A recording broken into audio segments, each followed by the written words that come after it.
So June 1, finally, God called me to lead. Vanji, naging milyonaryo ka, kahit employee ka. Gusto ko, yung mga ibang employee, hatakin mo, tulungan mo rin maging milyonaryo. So I said yes, June 1, 2016. So what happened? This is my vision, to help bring more souls back to heaven, and of course, to leave a lasting impact to my agents. So alam nyo, may isang nag-apply sa akin, no? Dati siyang former casino supervisor.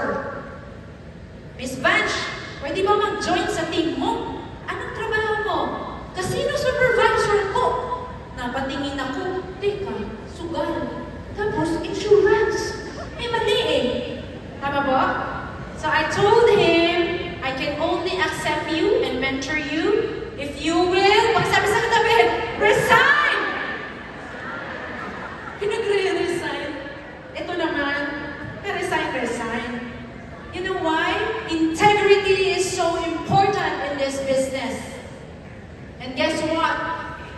Last month, he was able to receive his first commission, 300,000 pesos, as a full-time advisor under our team. Ayan nga, sabi niya, di ba? BM Vanch, kasama kayo lagi sa prayers ko na maging healthy ka dahil maraming nawawala ng landas. And I am now more closer to the Lord because of joining our team. Keep doing the right thing! Pakisabi sa tabi, gawin natin ang tama. Gawin natin ang tama. Si Lord ang bahala sa iyo. Si Lord ang bahala sa iyo. And paulit-ulit lang po, ginawa natin ang tama. And guess what? With just 29 advisors last 2018, I became the #2 unit manager in the Philippines. And April 1, 2019, I was promoted to sales manager and pandemic came. So grabe yung pandemic. Sabi ko, Lord, isa lang anak ko, kaya mo buhayin. Pero paano yung mga tao? Help me, send me wisdom on how will I manage my team.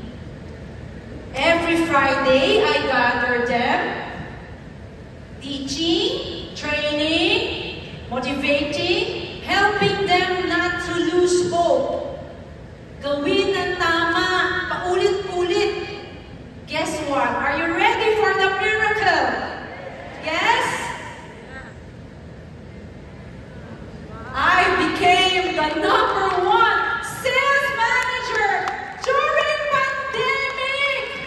From 100 agents, nag-doble during pandemic. Hindi po yung gawa ng tao. Only God can do wonders. Yes? Do you want more? So, during my acceptance speech, first time, bumukas yung mundo, nag-live. So, nag-speech po ako sa Marriott Hotel, na-record po yan. Guess what? Kaya pala ako, pinag-speech ni Lord. Are you watching? Kaya niya ako ginawang #1. Ito ang rason. Next slide.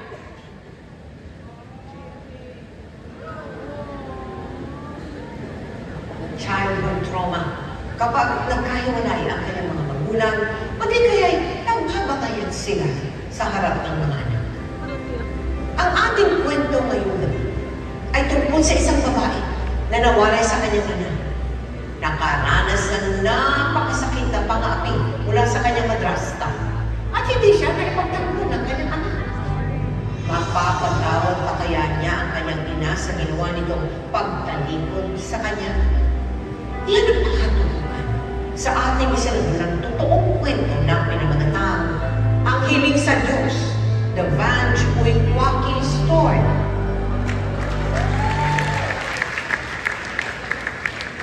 Grabe si Lord. Pwede sabihin natin yun, grabe si Lord.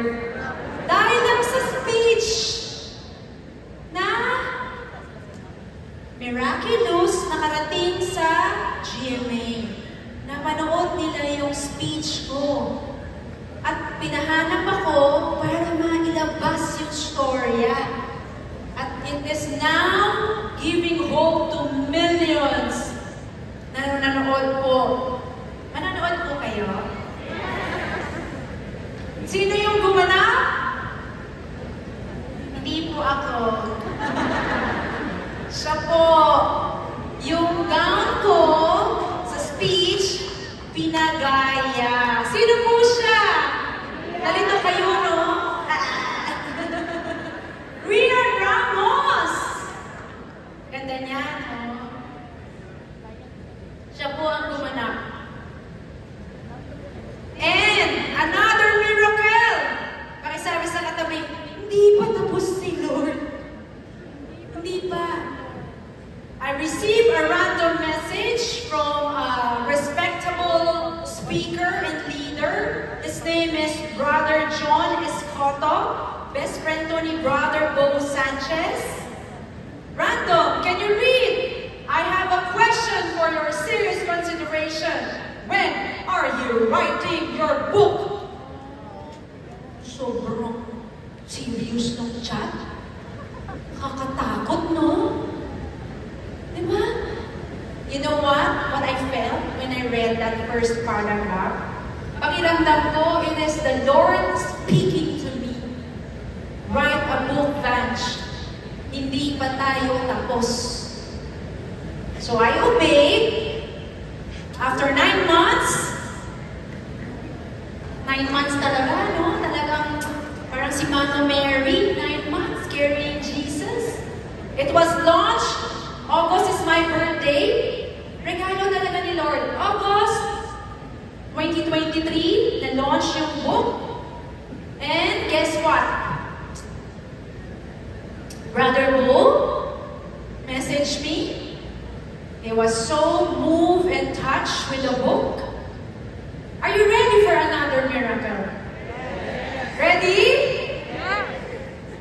Huwag pipikit. Meron pa! After 3 months of release, I was praying to the Lord. Sabi ko, Lord, baka ang bumili ng libro, si ate, tsaka si kuya.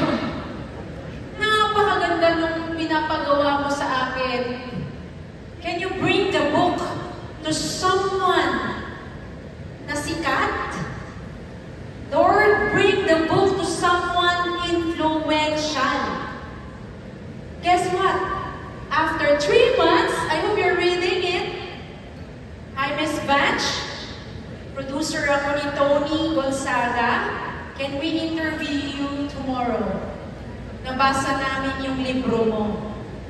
Sa palagay niyo, sino nagdala ng libro kay Tony Gonzaga? Sino po? Si Lord.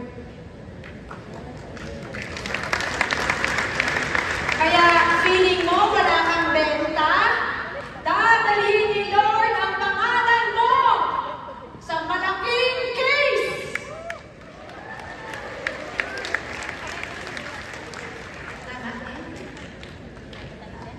Pwedeng umiyak ate. And guess what? Diyos ko, di ako makahinga niyan. Alam niyo ba ang Tony Talks? Wala siyang pre-questionnaire. None. They will put you in a small room, and when they knock, the camera is rolling. Pag nilagay ka sa kwarto, pagkatok, o anong sinabi mo, dead ka na. Hirap na hirap po ako niyan. Kasi, artista. Nasa harapan ko. Come, Holy Spirit, I need you. Yan lang po nasabi ko habang nakaupo. I hope you can watch it. And guess what? Tony G messaged me after the interview. Thank you, ate. May our miracles with God continue every day. What an honor to hear your story. And by the way, nagdala po ako ng konting libro para sa inyong lahat dito. Unahan na lang po, konti lang yun. Books are available today, doon po sa likod. Kung gusto nyo lang pong mag-uwi. Ay, salamat po, sir. 2023, what happened? Hindi pa po tapos si Lord. My branch name is Passion MBO. And what happened? We became the #1 branch in the Philippines. Not just #1. Soul winner po. Ang inyong lingkod. Wala #2, wala #3. Both in sales and in quality business. Kaya yan ang tao? Only God can do that record. So, 5 success tips. Yan po ang aking surname para maalala nyo. Kuwaki. Clarity of purpose. Unlearn, relearn, learn. A master of self. Keep it simple. I serve God first above all. Handa na ba kayong sumala ng milagro? Are you ready to receive miracles? Can you raise your hand? Are you ready? 56 times for you in 75 days.